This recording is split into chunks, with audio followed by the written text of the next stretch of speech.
Hello बालको, physics bye Hemant sir में आप लोगों का स्वागत है। मैं हेमंत सर आप लोगों को क्लास 11 की फिजिक्स लेकर आया हूँ। ठीक, और क्लास 11 के फिजिक्स का जो आज मेरा चैप्टर चल रहा है वह क्या है? सरल रेखा में गति, motion in a straight line, जिसका मैं 10 लेक्चर आपको ऑलरेडी बालक पढ़ा चुका हूँ।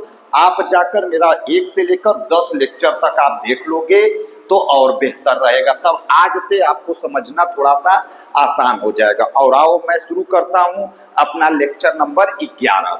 और आज का जो मेरा मेन हेडिंग है बालक वह त्वरण है। क्या है? आज का जो मेरा मेन हेडिंग है बालक वह त्वरण है। ठीक, तो त्वरण बराबर क्या होता है? तो आप लोग क्लास 9th में पढ़े भी होंगे, आप पढ़े होंगे वेग परिवर्तन। क्या पढ़े हो? त्वरण बराबर वेग परिवर्तन बटे समय अंतराल, समय अंतराल, वेग परिवर्तन बटे समय अंतराल। त्वरण को किससे दिखाते हैं? कहोगे सर ए से। वेग को किससे दिखाते हैं? भी से। परिवर्तन शब्द को किससे दिखाते हैं? डेल्टा से। तो डेल्टा भी। और समय अंतराल को किससे दिखाते हैं? डेल्टा टी से। तो फार्मूला क्या बन गया बेटा? ए बराबर डेल्टा भी बटे डेल्टा टी। क्या बन गया? डेल्टा भी बटे डेल्टा टी। ठीक, सिंपल सी आपको स्टोरी है। तो इसका परिभाषा क्या होता है? एक बात आप जान जाओ, जब किसी भी डिफिनेशन में बालक नीचे अगर समय दिया गया, इसको मैं सिंपली वेग परिवर्तन बटे समय भी सिंपली मैं लिख सकता हूं नॉर्मली। ठीक, तो अगर किसी भी फार्मूला में नीचे समय अगर हो तो ऊपर वाले के साथ समय की दर लगाते हैं। ऊपर वाले के साथ क्या लगाते हैं? समय की दर, समय की दर। जैसे ए बराबर डेल्टा भी बटे डेल्टा टी है, इसका मतलब क्या है? ऊपर भी माने क्या होता है? वेग, और डेल्टा शब्द का मतलब है परिवर्तन। डेल्टा शब्द का मतलब है त्रिभुज जैसा मैंने बनाया है। डेल भी का मतलब होता है वेग, और डेल्टा शब्द का मतलब होता है परिवर्तन। तो क्या पूरा पढ़ोगे? वेग परिवर्तन, और नीचे क्या है? समय की दर। तो क्या लिखोगे? वेग परिवर्तन। क्या लिखोगे? वेग परिवर्तन की समय की दर को त्वरण कहते हैं। ऊपर भी फार वेग, डेल्टा फार परिवर्तन, भी फार वेग, डेल्टा फार परिवर्तन, अब बटे डेल्टा टी का मतलब होता है समय की दर। तो आप ऊपर वाले के साथ की समय की दर लगाकर डिफिनेशन बना सकते हो। जैसे अगर मैं आपसे कहूं डेल्टा पी बटे डेल्टा टी, तो इसको मैं संवेग कहता हूं। क्या कहता हूं? संवेग। तो क्या परिभाषा बनेगा? संवेग परिवर्तन की समय दर, संवेग परिवर्तन की समय दर। वैसे यहाँ पे क्या बनेगा? वेग परिवर्तन की समय दर को आगे क्या है? त्वरण। तो आप डिफिनेशन बना सकते हो बेटा, वेग परिवर्तन की समय दर को त्वरण कहते हैं। लेकिन वेग में परिवर्तन किसके साथ होगा? तो कहोगे सर किसी गतिशील वस्तु में ही वेग में परिवर्तन होता है। तो क्या पूरा परिभाषा बनेगा? किसी गतिशील वस्तु के, यहां तक तो आपको लिखना है, किसी गतिशील वस्तु के वेग परिवर्तन, वेग मेरे अंगुली पर आप फिंगर पर जाना, वेग परिवर्तन की समय दर को त्वरण कहते हैं। किसी गतिशील वस्तु के वेग परिवर्तन की समय दर को त्वरण कहते हैं। क्या डिफिनेशन बनाओगे बेटा? इन्वर्टेड कामा में आप लिख लो। अब क्या लिखोगे? किसी गतिशील वस्तु के वेग परिवर्तन की समय दर को त्वरण कहते हैं। इसे बिंदु लगा के लिखोगे, इसे वेक्टर ए से व्यक्त करते हैं। इसे किस लेटर से दिखाते हैं? वेक्टर ए से व्यक्त करते हैं। नेक्स्ट बिंदु लगा के आप सूत्र, सिंपली आपको सूत्र लिखना बेटा। क्या लिखोगे? त्वरण बराबर, क्या लिखोगे? जल्दी से बोलो। कहोगे सर त्वरण बराबर वेग परिवर्तन। क्या लिखोगे? त्वरण बराबर वेग परिवर्तन बटे समय अंतराल, समय अंतराल। ठीक, यानी त्वरण को मैं किस लेटर से दिखाता हूं? तो कहोगे सर ए से। वेग परिवर्तन को किससे दिखाता हूं? कहोगे सर डेल्टा भी से। वेग परिवर्तन को किससे दिखाता हूं? कहोगे सर डेल्टा भी से। और समय अंतराल को किससे दिखाता हूं? कहोगे सर डेल्टा टी से। तो ए बराबर फार्मूला बन गया डेल्टा भी बटे डेल्टा टी। अब इसको मैं आगे चल के इस फार्मूला को और कई फार्मूला में हम लोग तोड़ेंगे। ठीक, चलिए आगे चलते हैं। तो आपका डिफिनेशन हो गया और बालक फार्मूला हो गया। अब मैं कुछ इससे रिलेटेड एसआईपी पढ़ूंगा। एसआईपी माने some important point, SIP some important point. जैसे पहला पहला जो मेरे को पढ़ना है बालक, वह मात्रक पढ़ना है। क्या पढ़ना है? मात्रक। ठीक, तो कहोगे सर एकदम सही है। तो मात्रक बताने से पहले मेरे को फार्मूला की नॉलेज होनी चाहिए। किस चीज की? कहोगे सर मेरे को फार्मूला की नॉलेज होनी चाहिए। तो ए बराबर फार्मूला तुमने पढ़ा है, डेल्टा V बटे डेल्टा T तुमको पता है। ठीक सर, बहुत बढ़िया। और डेल्टा V का मतलब तुमको पता है मीटर पर सेकेंड, और T का मतलब क्या होता है? सेकेंड। तो दोनों को एक में मिला दो, मीटर पर सेकेंड गुणे सेकेंड, तो बराबर क्या बन गया? कहोगे सर मीटर पर सेकेंड का स्क्वायर। क्या बन गया? मीटर पर सेकेंड का स्क्वायर। तो अब मैं लिख सकता हूं बालक कि एसआई पद्धति में, किस पद्धति में? तो यहाँ लिख सकते हैं कि इसका एसआई पद्धति में मात्रक लिखोगे। क्या लिखोगे?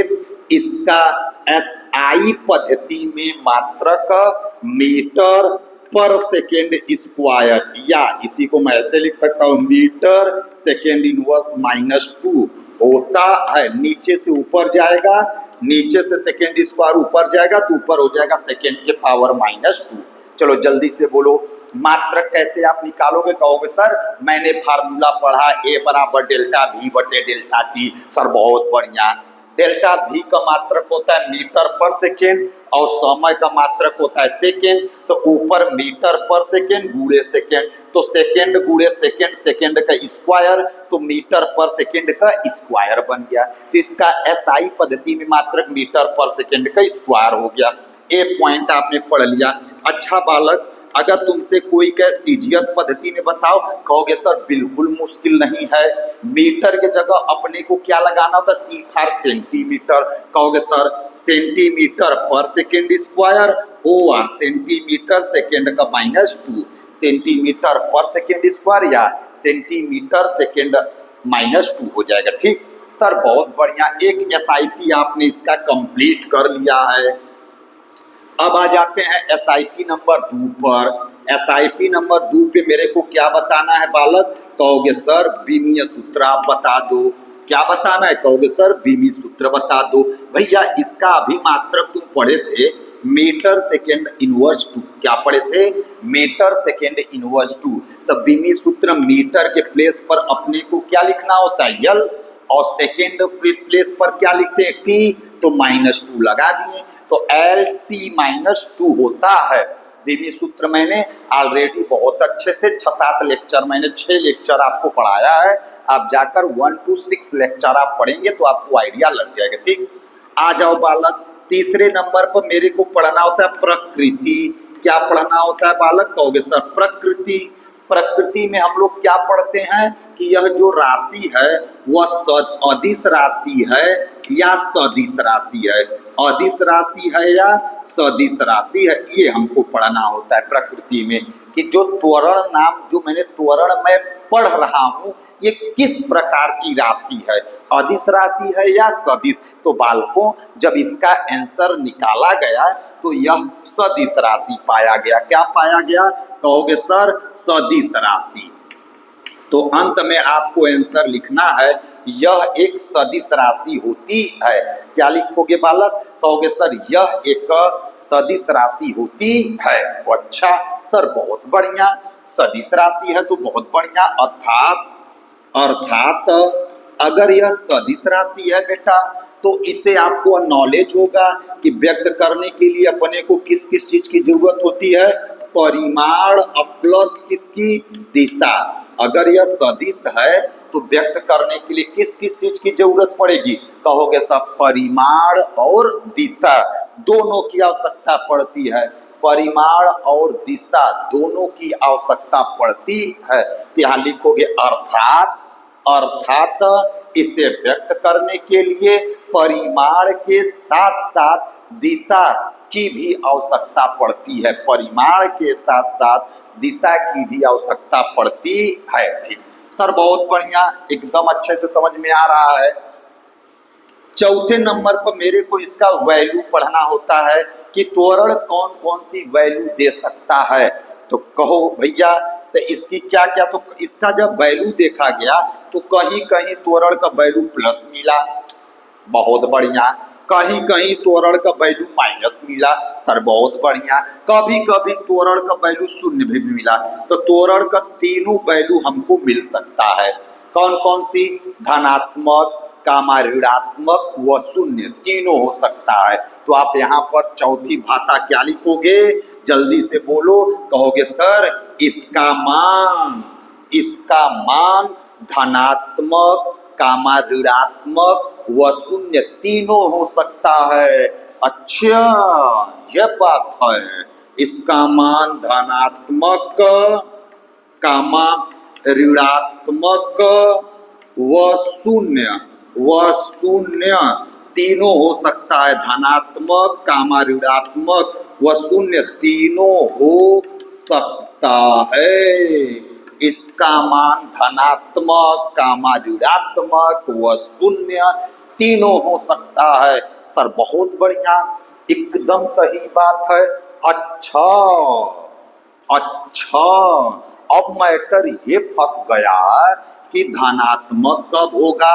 सर बहुत बढ़िया, मैटर ये फंस गया कि ऋणात्मक कब होगा। अच्छा, यो बात है, जीरो कब होगा। सर बहुत बढ़िया। त्वरण क्या होता है बेटा? तो कहोगे सर वेग परिवर्तन की समय दर को त्वरण कहते हैं। ए बराबर डेल्टा V बटे डेल्टा टी, मात्रक मीटर पर सेकेंड स्क्वायर, बीमी सूत्र LT के पावर -2। यह सदिश राशि होती है। इसका मान धनात्मक, कामा ऋणात्मक व शून्य तीनों हो सकता है। अब मैटर क्या फंसा है कि इस धनात्मक कब होगा। सर बहुत बढ़िया। ऋणात्मक कब होगा। सर बहुत बढ़िया। शून्य कब होगा। सर बहुत बढ़िया। अब हमको तीनों की वैल्यू पारीक पारा निकालना है। अच्छा, यो बात है, यानी इनको भी निकालना पड़ेगा। हाँ, क्यों नहीं निकालना पड़ेगा बालक। चलो स्टार्ट करते हैं। तो कहोगे सर पहली हेडिंग बेटा हम लोग लिखेंगे धनात्मक त्वरण। क्या लिखेंगे बालक? धनात्मक त्वरण। अच्छा, तो त्वरण का मतलब क्या होता है? वेग परिवर्तन की समय दर, यानी कि समय के साथ वेग में कितना परिवर्तन हुआ। त्वरण मीन्स क्या होता है? समय के साथ वेग में कितना परिवर्तन हुआ है। अगर समय के साथ उसका वेग का जो परिमाण है धनात्मक माने, यानी कि अगर वेग का मान समय के साथ बढ़ रहा हो तो धनात्मक होगा। ऋणात्मक कब होगा बेटा? अगर वेग का मान समय तो कंटिन्यू बढ़ता है, समय कभी घट नहीं सकता है। दिन प्रतिदिन एक एक सेकंड करके समय बढ़ रहा है। तो अगर समय के साथ वेग का परिमाण उसका घट रहा है लगातार, जैसे 10 से शुरू किया, 9, 8, 7, 5, 4, 3, 2 ऐसे अगर हो रहा है तो ऋणात्मक होगा। शून्य कब होगा? जब वेग का मान क्या हो जाए? कांस्टेंट। कांस्टेंट माने नियत हो जाए, यानी वेग में जब कोई परिवर्तन ना हो। ठीक, तो चलो पहला हेडिंग आपको क्या लिखना है बालक? धनात्मक त्वरण। लिख लो लिख लो लिख लो, लिखो जल्दी से, एकदम स्टार्ट कर दो लिखना। डंके की चोट पर लिखो, एकदम दबा के बढ़िया से। क्या लिखोगे? यदि किसी गतिशील वस्तु का वेग, क्या लिखोगे?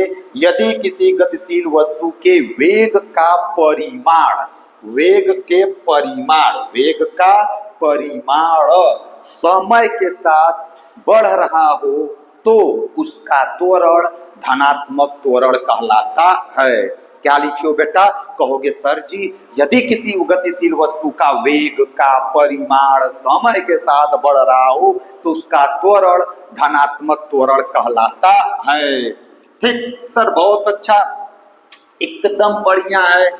इस गति को, इस प्रकार की गति को त्वरित गति कहते हैं। इस प्रकार की गति को त्वरित गति कहते हैं। इस प्रकार की गति को त्वरित गति कहते हैं।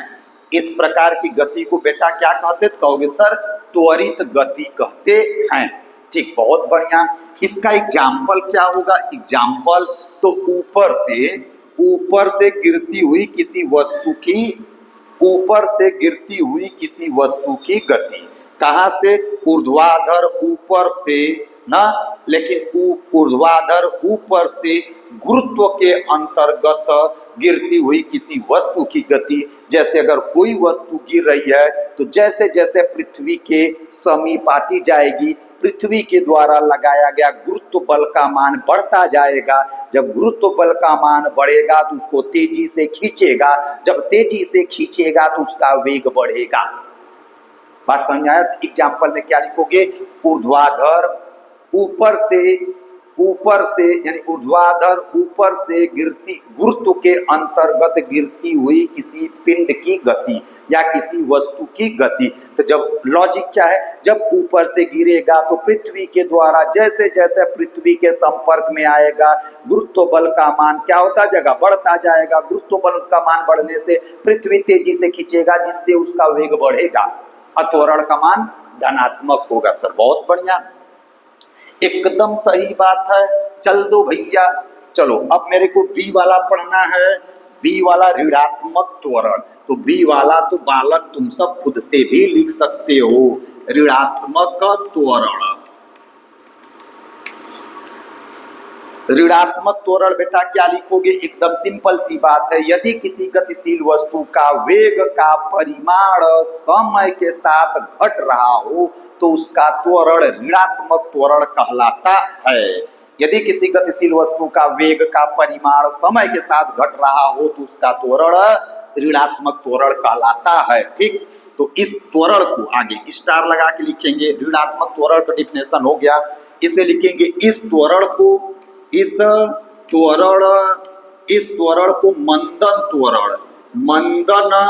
त्वरण कहते हैं। इस त्वरण को मंदन त्वरण कहते हैं। कौन सा त्वरण कहते हैं बेटा? मंदन त्वरण कहते हैं। आगे इसी में स्टार लगा के, इस प्रकार की गति को मंदन गति कहते हैं। इस प्रकार की गति को मंदन गति कहते हैं। इस प्रकार की गति को कौन सी गति कहते हैं? कहोगे सर मंदन गति कहते हैं। और इस प्रकार के त्वरण को मंदन त्वरण और गति को मंदन गति कहते हैं। ठीक, आगे एक और स्टार लगा के इसमें लिखोगे, इसे माइनस वेक्टर ए से व्यक्त करते हैं। इसे किससे व्यक्त करते हैं बालक? होगी इसे माइनस वेक्टर ए से व्यक्त करते हैं। ठीक ठीक ठीक ठीक सर, बहुत बढ़िया बहुत बढ़िया। जैसे में अगर जैसे उदाहरण क्या हो जाएगा? जैसे आप उदाहरण इसका क्या पढ़ेंगे एकदम आसानी से। इसका उदाहरण है, जैसे किसी पिंड को गुरुत्व के अंतर्गत ऊपर फेंकी गई वस्तु की गति, किसी पिंड को ऊपर फेंकने पर पिंड द्वारा की गई गति। अगर किसी वस्तु को आप ऊपर फेंकते हो तो उस पर उसके गति के अपोजिट डायरेक्शन में गुरुत्व बल लगता है, जिससे उसके हर कदम पर गति को कम करता जाएगा, कम करता जाएगा, कम करता जाएगा और उसका वेग घटता चला जाएगा।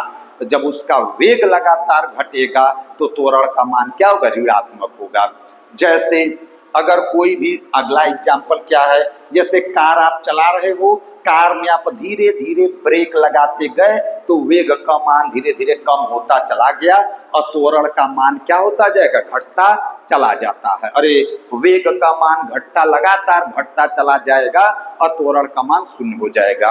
जैसे कोई आप सड़क है,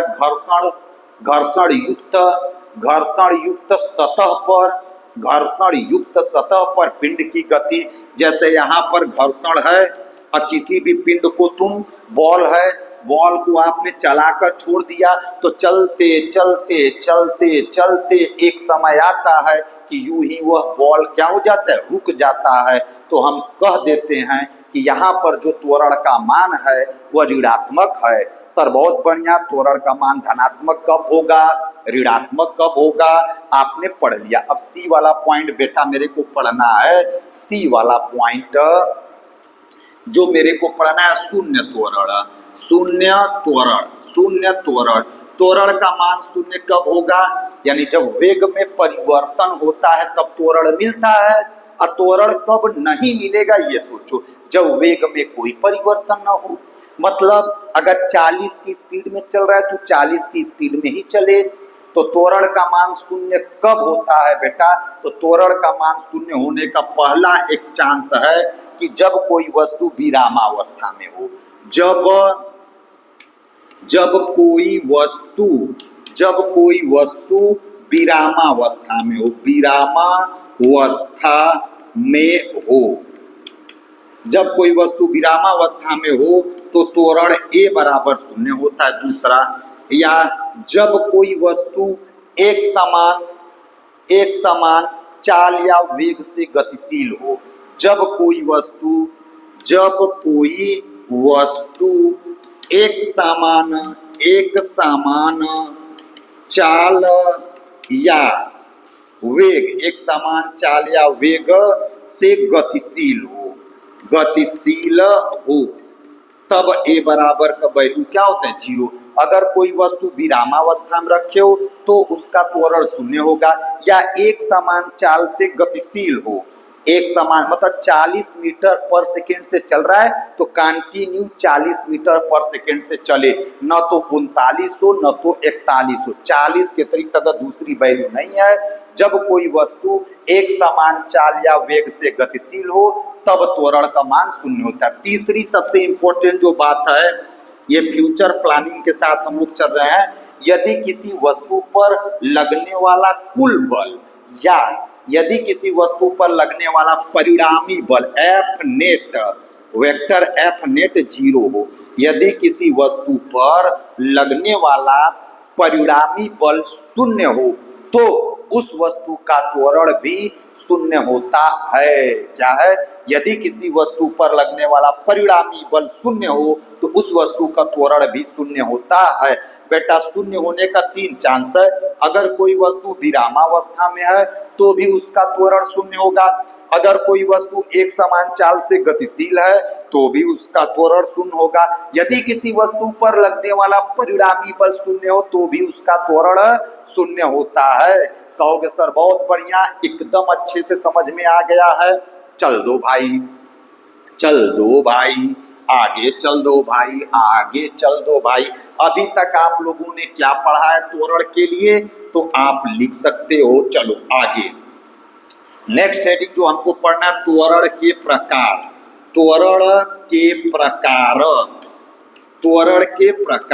तो त्वरण कितने प्रकार के होते हैं, टाइप्स ऑफ एक्सेलरेशन, त्वरण के प्रकार। तो त्वरण मेरे पास कई प्रकार का होता है, जैसे में एक होता है एक समान त्वरण, एक होता है मेरे पास एक समान त्वरण, एक होता है मेरे पास असमान त्वरण, या इसी को मैं बोलता हूं परिवर्तित त्वरण। ठीक सर, बहुत बढ़िया, इसका इस्तेमाल बहुत कम है।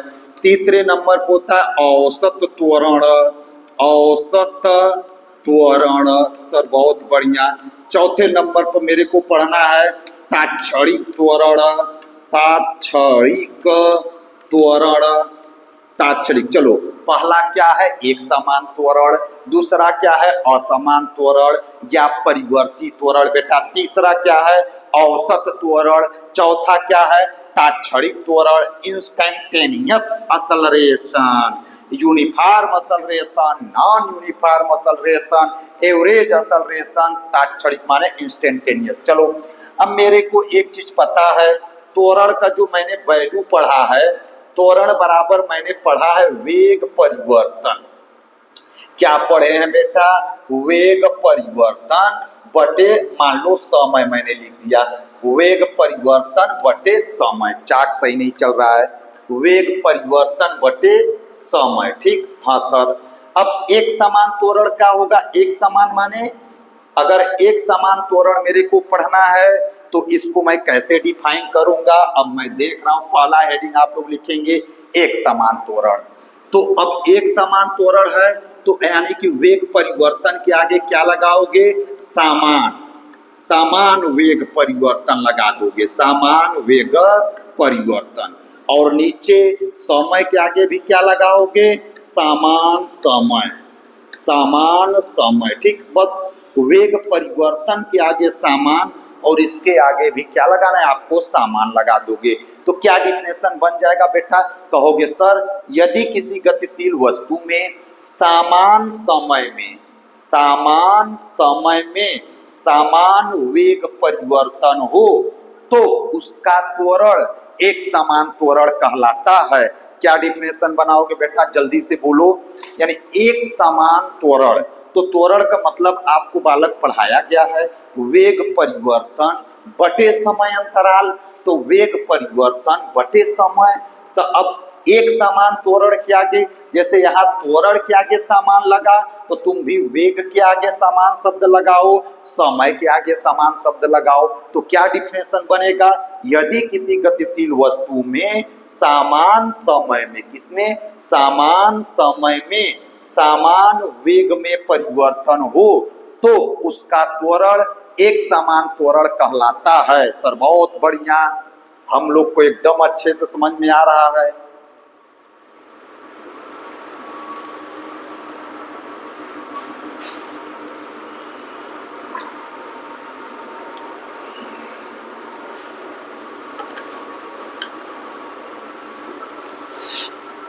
आ जाओ फिर से लाइन पकड़ो बेटा। यदि किसी गतिशील वस्तु में समान समय में समान वेग में परिवर्तन हो तो उसका त्वरण एक समान त्वरण कहलाता है। जैसे जैसे जैसे ये मान लो तुम्हारा कोई गतिशील वस्तु है, एक सरल रेखा में इस ट्रैक पर चल रहा है। हमने कहा कि एक सेकंड में, हमने कहा अगर एक सेकंड में इसके वेग में परिवर्तन 2 मीटर पर सेकंड का हुआ है, अगर पहली बार एक सेकंड में, कै सेकंड में, एक सेकंड में पहली बार 2 मीटर पर सेकंड का परिवर्तन हुआ है तो अगले एक सेकंड में भी 2 मीटर पर सेकंड का ही परिवर्तन होना चाहिए। अगले एक सेकंड में भी 2 मीटर पर सेकंड का परिवर्तन होना चाहिए। नहीं, पर सेकंड कितना त्वरण में परिवर्तन होना चाहिए, तो कहोगे सर पर सेकंड अगर पहली बार 2 मीटर पर सेकंड का परिवर्तन हो रहा है तो हर एक सेकंड में 2 मीटर पर सेकंड का ही परिवर्तन होना चाहिए। अगर पहली बार एक सेकंड में 2 मीटर पर सेकंड का वेग में परिवर्तन हुआ है तो दूसरी बार भी एक सेकंड में 2 मीटर पर सेकंड का परिवर्तन होना चाहिए।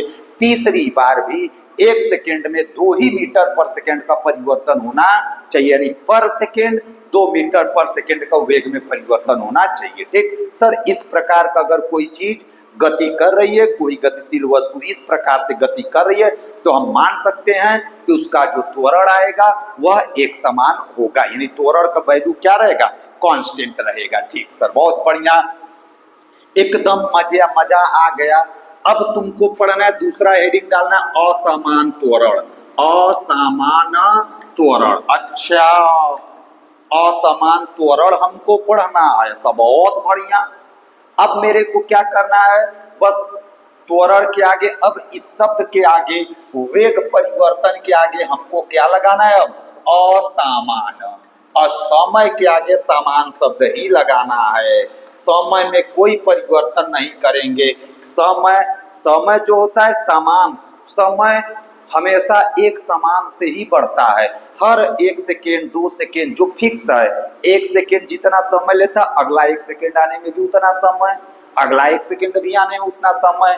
तो असमान त्वरण के लिए तुमको क्या लगाना पड़ेगा, वेग परिवर्तन के आगे असमान शब्द लगाना पड़ेगा, या भिन्न भिन्न शब्द आप लगा सकते हो, भिन्न भिन्न। तो क्या लिखोगे, यदि किसी गतिशील वस्तु में समान समय में भिन्न भिन्न वेग में परिवर्तन हो, क्या लिखोगे, यदि किसी गतिशील वस्तु में समान समय में भिन्न भिन्न वेग में परिवर्तन हो तो उसका त्वरण एक समान त्वरण असमान त्वरण कहलाता है। जैसे जैसे बेटा क्या इसका डिफिनेशन बन जाएगा, यहां से देखो, हम मान लेते हैं पहले एक सेकेंड में वेग में परिवर्तन 2 मीटर पर सेकेंड का हुआ। ठीक, यानी पर 1 सेकेंड में पहली बार 1 सेकेंड में 2 मीटर पर सेकेंड का परिवर्तन हुआ, अगली बार अगली 1 सेकेंड में मान लो 3 मीटर पर सेकेंड का परिवर्तन हुआ, अगली 1 सेकेंड में मान लो 4 मीटर पर सेकेंड का परिवर्तन हो गया। तो देखो यह क्या है, समान समय में भिन्न भिन्न वेग में परिवर्तन हो रहा है, समान समय में भिन्न भिन्न वेग में परिवर्तन हो रहा है। तो यह मान लेंगे कि यह जो पिंड गति कर रहा है वह बदल बदल के त्वरण से गति कर रहा है। पहली बार कितना आएगा 2 मीटर पर सेकेंड स्क्वायर, दूसरी बार 3 मीटर पर सेकेंड स्क्वायर, चौथी बार 4 मीटर पर सेकेंड स्क्वायर। तो आप क्या डिफिनेशन बनाए हो कि अगर किसी गतिशील वस्तु में समान समय में भिन्न भिन्न वेग में परिवर्तन हो तो उसका त्वरण असमान त्वरण कहलाता है। सर बहुत बढ़िया, एकदम सही बात आपने बता दिया है कि ठीक। चलो भैया आगे आगे आगे मैं तीसरा जो वर्ड मैं पढ़ने वाला हूं, तीसरा वाला थर्ड जो मेरा है बालक, औसत त्वरण। क्या है कहोगे सर? औसत त्वरण। हमने औसत शब्द का मतलब बताया, औसत माने होता है कुल, औसत शब्द का मतलब क्या होता है? कुल।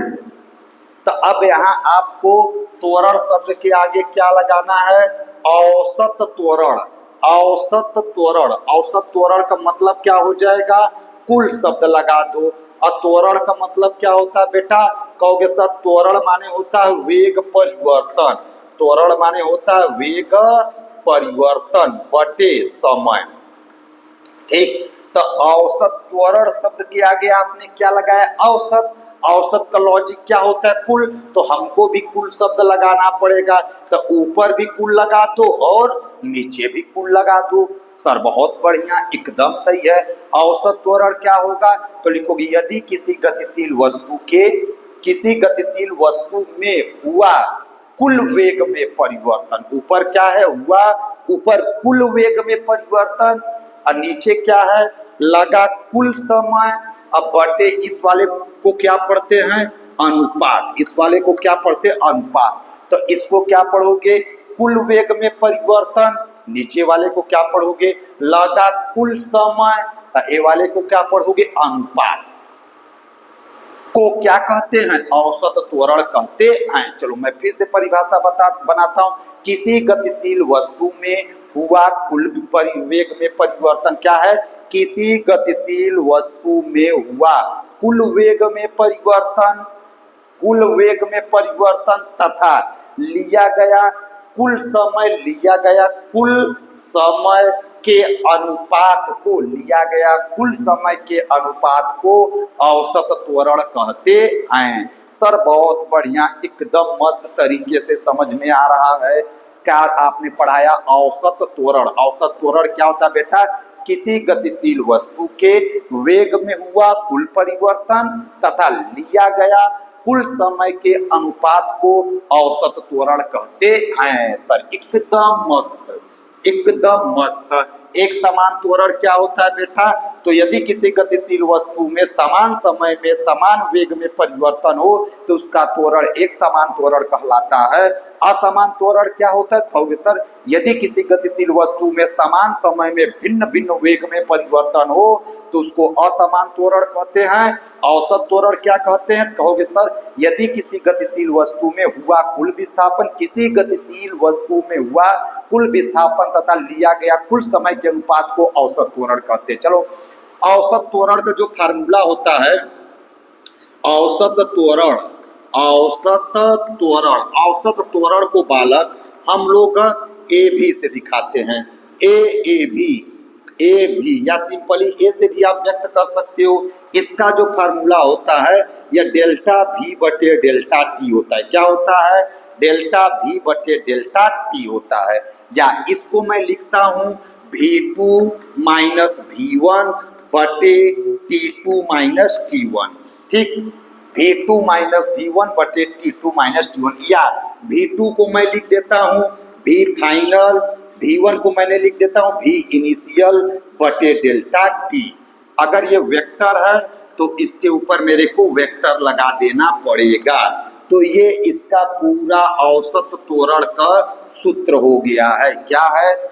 ए बराबर औसत त्वरण बराबर डेल्टा V बटे डेल्टा टी। डेल्टा V को मैं क्या लिखता हूँ? V2 minus V1 divided by T2 minus T1, या V2 को मैं लिखता हूँ फाइनल वेलोसिटी माइनस V1 को मैं लिखता हूँ इनिशियल वेलोसिटी। डेल्टा टी का मतलब total time taken, total time taken. Sir बहुत बढ़िया, ये तो आपने बता दिया है। ठीक, अच्छा ये फार्मूला होता है। या अथवा इसका एक और मैं डबल स्टार लगाकर फार्मूला बना देता हूँ। ये मान लेते मेरे पास एक गतिशील कोई वस्तु है, कार है, यह u वेग से चलना प्रारंभ करता है। कितने वेग से? कहोगे सर u वेग से चलना प्रारंभ किया है, और t समय बाद, कितनी समय बाद? t समय बाद इसका वेग हो जाता है v।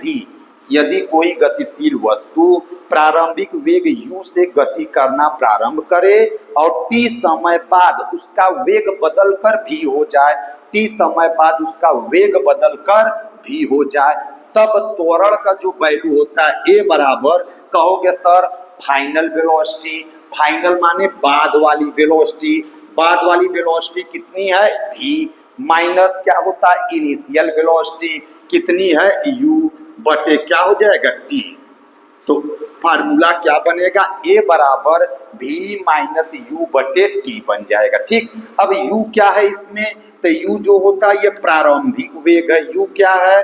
प्रारंभिक वेग है। v क्या है बेटा? तो कहोगे ये फाइनल वेलोसिटी है, अंतिम वेग, अंतिम वेग। t क्या है?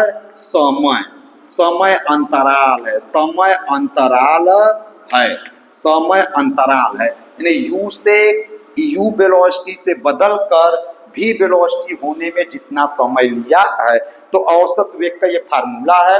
a बराबर डेल्टा v बटे डेल्टा टी, या डेल्टा v बटे डेल्टा टी को हम लोग क्या कहते हैं बेटा? एवरेज वेलोसिटी को v2 माइनस v1 बटे t2 माइनस t1। v2 को क्या कहते हैं? Final velocity minus initial velocity upon delta t। आगे है, अगर कोई वस्तु ना, यदि किसी गतिशील वस्तु का प्रारंभिक वेग क्या है? u है, और t समय बाद, कितने समय बाद? t समय बाद इसका वेग बदलकर v हो जाए, तब त्वरण का फार्मूला a बराबर v माइनस यू बटे टी होता है। वेक्टर के रूप में लिखना है तो a के ऊपर तीर लगाएंगे, v के ऊपर एरो लगाएंगे, और u के ऊपर भी एरो आप लगा देंगे। तो इस तरीके से ये औसत वेग आप लोग जान चुके हो। ठीक, चलो ये तीन हमने पढ़ लिया है। क्या पढ़ लिया बेटा? तीन। चौथा मेरा जो है, चौथा जो नंबर पर मेरे को पढ़ना है, चौथे नंबर पर जो मेरे को पढ़ना बेटा, ये पढ़ना तात्क्षणिक वेग। क्या पढ़ना है? तात्क्षणिक वेग, तात्क्षणिक वेग। अरे यार सॉरी, तात्क्षणिक त्वरण अपने को पढ़ना है। तात्क्षणिक का मतलब होता है किसी निश्चित समय पर। तात्क्षणिक शब्द का मतलब होता है किसी निश्चित समय पर, किसी निश्चित समय पर। तात्क्षणिक, जहां कहीं तात्क्षणिक वर्ड आए बस आप लगा देना किसी निश्चित समय पर। जैसे तात्क्षणिक चाल आए तो कहोगे किसी निश्चित समय पर चाल को तात्क्षणिक चाल कहते हैं। जैसे तात्क्षणिक वेग आपको लिखना है तो क्या लिखोगे? किसी निश्चित समय पर वेग को तात्क्षणिक वेग कहते हैं। ऐसे त्वरण का क्या होगा बेटा? तात्क्षणिक शब्द का मतलब आपको याद कर लो, किसी निश्चित समय पर, किसी निश्चित समय पर त्वरण को क्या कहते हैं? तात्क्षणिक त्वरण कहते हैं। किसी निश्चित समय पर त्वरण को तात्क्षणिक त्वरण कहते हैं। लेकिन शुरुआत में आपको एक लाइन लेना पड़ेगा, किसी गतिशील वस्तु के किसी निश्चित समय पर त्वरण को तात्क्षणिक त्वरण कहते हैं। ठीक, शुरू में अब तात्क्षणिक त्वरण का सूत्र क्या होगा? तात्क्षणिक त्वरण। अभी मैं तात्क्षणिक त्वरण का सूत्र मेरे को लिखना है, तो मैंने अभी औसत त्वरण भी एवरेज, औसत त्वरण मैंने लिखा था। क्या लिखा था बेटा? औसत त्वरण का फार्मूला भी मैंने लिखा था, डेल्टा v बटे डेल्टा टी, डेल्टा v बटे डेल्टा टी। इसका आगे है किसी निश्चित यदि यदि delta T tends to zero हो, delta T tends to zero का मतलब क्या है, समय अंतराल, समय अंतराल बहुत कम हो, बहुत कम, यानी समय जो लिया है क्षण भर का समय, पलक झपकता है काम हो जाए। यदि delta T tends to zero हो यानी कि समय अंतराल बहुत कम हो, तब जो मेरा जब तब जो मेरा त्वरण आता है उसी को मैं कहता हूं तात्क्षणिक त्वरण। अगर delta T tends to zero हो, समय अंतराल बहुत कम हो, तब जो मेरा त्वरण आता है बेटा उस समय के त्वरण को कहते हैं तात्क्षणिक त्वरण। अच्छा सर ये बात है, हाँ भाई हाँ यही बात है सर, बहुत बढ़िया, एकदम शानदार तरीके से समझ में आ रहा है। तात्क्षणिक त्वरण क्या होता है, तो तात्क्षणिक शब्द का मतलब होता है किसी निश्चित समय पर त्वरण को तात्क्षणिक त्वरण कहते हैं। तात्क्षणिक त्वरण कब लागू करते हैं, जब त्वरण जब delta T tends to zero हो, यानी जब समय अंतराल बहुत कम हो, बहुत कम समय पलक झपकता काम हो जाए, तब का जो कुछ भी त्वरण आता है उस त्वरण को हम लोग कहते हैं तात्क्षणिक त्वरण। तो तात्क्षणिक त्वरण का जो अब आएगा इसको सिंपली ए से डिनोट करते हैं। इसमें limit delta T tends to zero, formula delta V बटे डेल्टा टी होता है।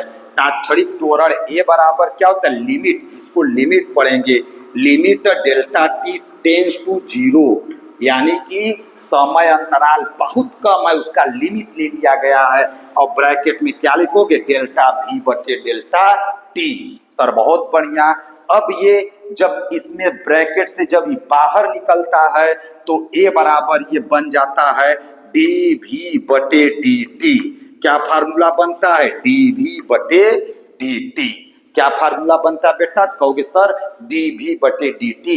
डी क्या है, डिफरेंशियल फॉर्म है, first derivative of the velocity, इसको कहते हैं first derivative of the velocity, ये डिफरेंशियल फॉर्म होता है। तो आपको मैंने चारों प्रकार का त्वरण मैंने पढ़ा दिया है बेटा।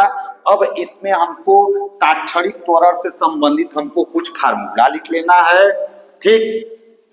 तो तात्क्षणिक त्वरण का फार्मूला क्या होगा, इसमें हम ट्रिपल स्टार पढ़ते हैं बेटा कि तात्क्षणिक त्वरण का मैं और फार्मूला पढ़ता हूं बालक, यदि लिख लो, यदि पहला तात्क्षणिक त्वरण, अब हेडिंग डाल दोगे तात्क्षणिक त्वरण से संबंधित कुछ अन्य सूत्र। तो क्या होगा, यदि v is the function of क्या हो, t, अगर v किसका फंक्शन हो, t का फंक्शन हो, मतलब यदि v is the function of t हो, यानी v का जो कुछ भी वैल्यू दिया गया हो वह t के पद में दिया गया हो, तो तात्क्षणिक त्वरण a बराबर फार्मूला बन जाएगा dv बटे dt। क्या बन जाएगा, dv बटे dt। सर बहुत बढ़िया। आगे है बेटा, ये याद कर लेना, dv बटे dt का मतलब होता है समय के सापेक्ष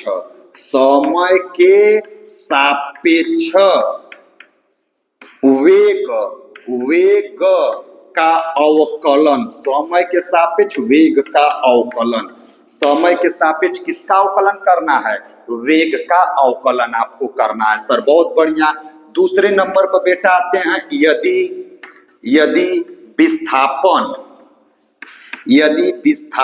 विस्थापन को x से डिनोट करते हैं। अगर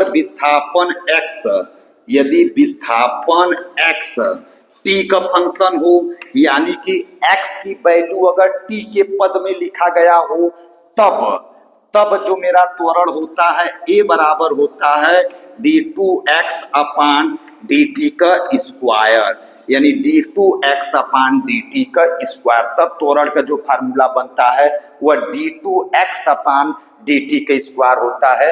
यानी हम लोग जानते हैं x का एक बार अवकलन आप करोगे, x का एक बार आप अवकलन करते हो तो आपको वेग मिलता है, और एक बार अवकलन और कर दोगे, वेग का हम अवकलन कर देते हैं तो बेटा मेरे को त्वरण मिल जाता है। क्या मिल जाता है, त्वरण, ठीक। अगर आपको एक्स टी का फंक्शन हो तो एक्स का अवकलन करोगे तो वेग मिलेगा, वेग का अवकलन करोगे तो त्वरण मिलेगा। इसका मतलब एक्स का 2 बार अवकलन किया जाए, D two x upon D T की स्क्वायर का मतलब है कि टी के सापेक्ष एक्स का 2 बार अवकलन किया गया, second derivative of the displacement x. T के सापेक्ष एक्स का 2 बार अवकलन किया गया है, तो आप यहां पर लिख लेंगे एक्स माने विस्थापन, विस्थापन का 1 बार अवकलन करने पर, यहां मैं लिख देता हूं विस्थापन। फिर से मैं लिखता हूं, ये पहले आप समझ लो कि अगर भी टी का फंक्शन हो, यानी भी का जो भी वैल्यू हो अगर टी के पद में दिया गया हो, तब जो तात्क्षणिक त्वरण हमारा आता है ए बराबर dv बटे dt आता है। इसका मतलब होता है टी माने समय के सापेक्ष वेग का अवकलन, समय के सापेक्ष वेग का अवकलन। दूसरा मेरे को क्या फार्मूला पढ़ना बेटा, यदि विस्थापन x टी का फंक्शन एफ आर फंक्शन, अगर विस्थापन x टी का फंक्शन हो, मतलब x की वैल्यू टी के पद में दिया गया हो, तब तात्क्षणिक त्वरण ए बराबर आएगा d two x upon D t का square, d two x upon D T की स्क्वायर, यानी कि टी के सापेक्ष एक्स का डी टू माने होता है 2 बार अवकलन, टी के सापेक्ष एक्स का 2 बार अवकलन करना है, टी के सापेक्ष मतलब यहां पर मैं आपको दिखा रहा हूं। ठीक ठीक है, इसका मतलब आप लिख लिए। देखो यहाँ पर नोट पॉइंट में मैं दूसरे में मैंने नोट पॉइंट लिखा, अगर विस्थापन मेरे पास विस्थापन जो x है, x विस्थापन x t के पद में अगर दिया गया हो, यानी विस्थापन x का वैल्यू t के साथ अगर दिया हो, तो एक बार अगर आप अवकलन करते हो, इसका अवकलन अगर आप करते हो तो आपको वेग मिलेगा। क्या मिलेगा? वेग। वेग माने भी आपको मिलेगा, वेग आपको मिल जाएगा। और वेग का अवकलन आप एक बार और कर दोगे, वेग का अवकलन कर दोगे तो आपको त्वरण मिल जाएगा। क्या मिल जाएगा? त्वरण। तो हम डायरेक्ट भी लिख सकते हैं कि विस्थापन का मैं 2 बार अवकलन, कै बार? 2 बार अवकलन, अगर 2 बार अवकलन कर दूं तो हमें क्या मिल जाता है? त्वरण मिल जाता है। सर बहुत बढ़िया, एकदम सही है। तीसरे नंबर पर आ जाओ बेटा कि यदि तीसरे नंबर, ये थोड़ा सा इंपॉर्टेंट है। इंपॉर्टेंट क्या, ये बहुत डिटेल में चला जाता है। यदि v is the function of x हो, यानी v का मान अगर t के पद में लिखा गया हो, तब हो तो a बराबर फार्मूला होता है v into d v upon d x. तो ए त्वरण जो तात्क्षणिक त्वरण मेरा आता है, ए बराबर v into d v upon d x, a बराबर v into d v upon d x आ जाएगा। ठीक, यानी कि ये हो जाता है। क्लियर है? तो आप ये तात्क्षणिक त्वरण में हटा रहा हूं इसको। तात्क्षणिक त्वरण आपने क्या पढ़ा है बेटा? तो कहोगे सर तात्क्षणिक त्वरण का मेरे पास 3 फार्मूला है। एक है d v upon D t, sir बहुत बढ़िया। एक मेरे पास है d two x upon D t का स्क्वायर, सर बहुत बढ़िया। एक मेरे पास है v into d v upon d x, v into d v upon d x. ये तात्क्षणिक त्वरण आपको मिल गया। इतनी इसकी फार्मूला होती है। ये कब लगाओगे? जब भी टी का फंक्शन, यानी भी का मान टी के पद में अगर दिया गया हो, तब एक बार अवकलन करोगे तो तुमको क्या मिल जाएगा? त्वरण। जब एक्स टी का फंक्शन हो तो एक्स का एक बार अवकलन करोगे तो तुमको क्या मिलेगा? वेग। एक बार और अवकलन कर दोगे, क्योंकि v बराबर फार्मूला होता है dx बटे dt। v बराबर क्या फार्मूला होता है? dx बटे dt। तो एक बार अवकलन करोगे, v एक बार अवकलन करोगे तो तुमको त्वरण वेग मिलेगा। एक बार और अवकलन कर दोगे तो तुमको क्या मिल जाएगा? त्वरण। एक और फार्मूला ये कब लगाते हो बेटा? जब जब भी एक्स का फंक्शन हो, जब भी किसका फंक्शन हो? एक्स का फंक्शन हो। ठीक, तो आप ऐसे कर सकते हो। ठीक, जैसे मैं आपसे कहूं सिद्ध कीजिए, मतलब यहाँ पे एक आध दूसरे मैं अलग से पॉइंट पढ़ लेता हूं। सिद्ध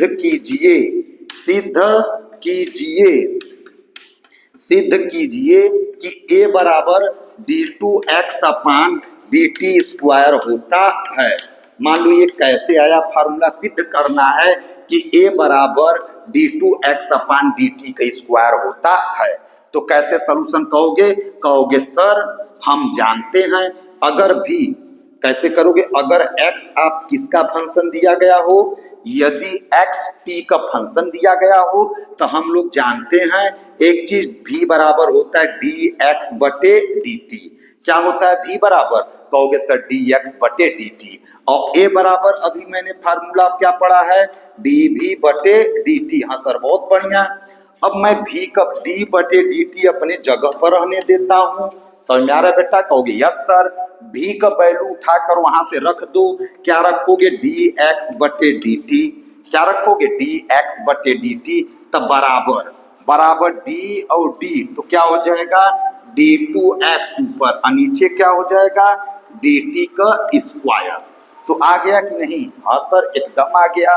अगर तुमसे कोई कहे सिद्ध कीजिए कि a बराबर d2x/dt स्क्वायर होगा तो कैसे सिद्ध करोगे? यदि x t का फंक्शन हो तो v बराबर मेरे को पता है dx बटे dt होता है। सर बहुत बढ़िया। a बराबर भी मेरे को पता है dv/dt होता है। वेग परिवर्तन की समय दर को त्वरण कहते हैं। d बटे dt अपने जगह पर रहने दो। v के जगह हम उठाकर ये वैल्यू रख दी dx बटे dt।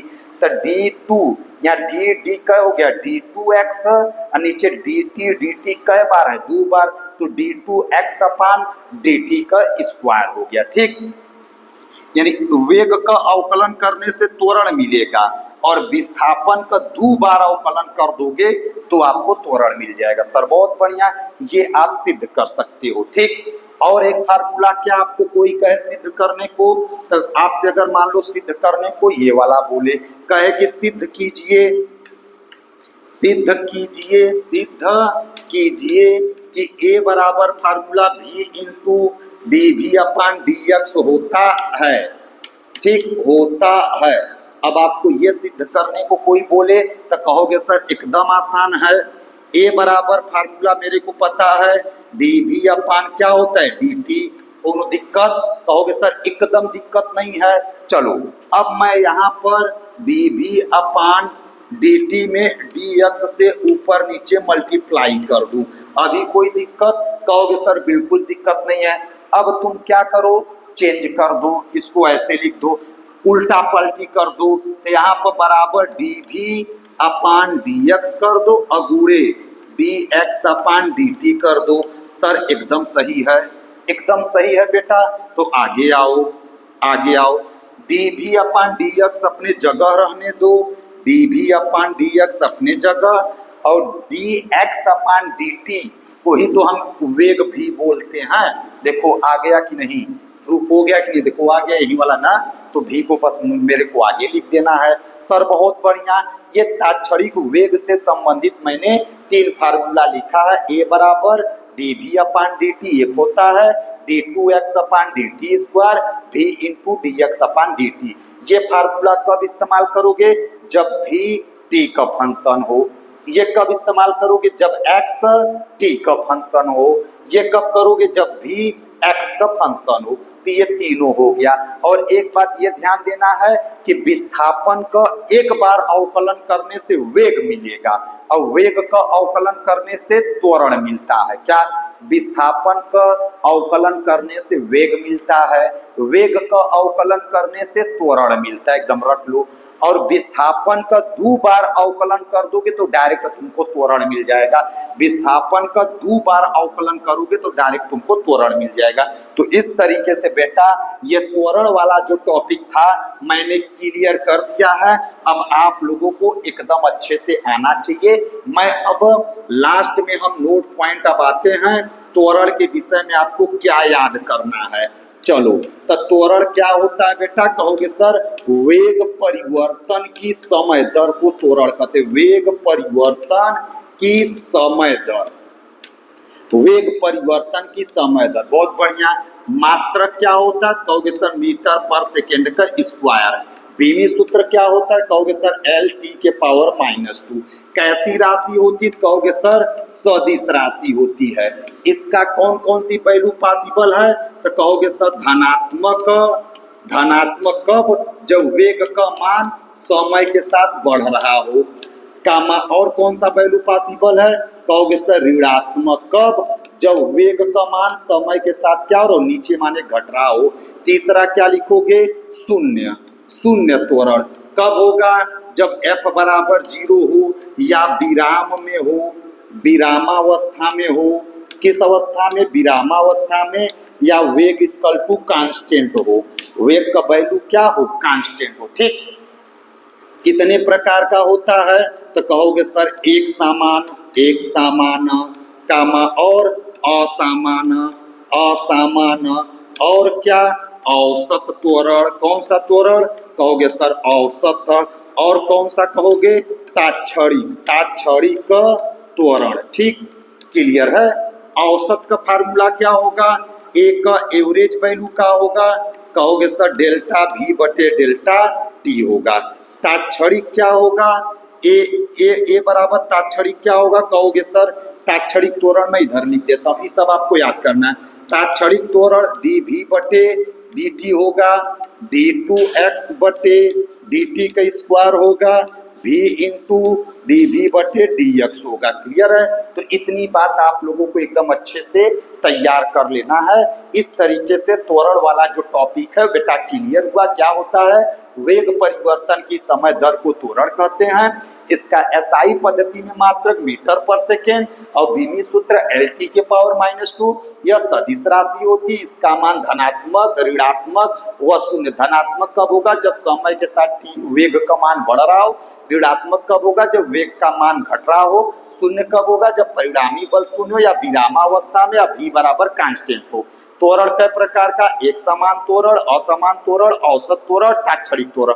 औसत त्वरण क्या होगा, डेल्टा v बटे डेल्टा टी। तात्क्षणिक त्वरण क्या होगा, डी वी बटे d t, d two x upon D T square, v into d v upon d x. ठीक, और एक बात नोट पॉइंट में, विस्थापन का अवकलन करने से वेग मिलता है, वेग का अवकलन करने से त्वरण मिलता है। विस्थापन का 2 बार अवकलन कर दे तो डायरेक्ट आपको क्या मिल जाएगा, त्वरण मिल जाएगा। तो इस तरीके से वाली हेडिंग आपका क्लियर है, बढ़िया से आप पढ़ सकते हो। मैंने लेक्चर नंबर 11 सरल रेखा में गति कंप्लीट कर दिया। Okay, thank you.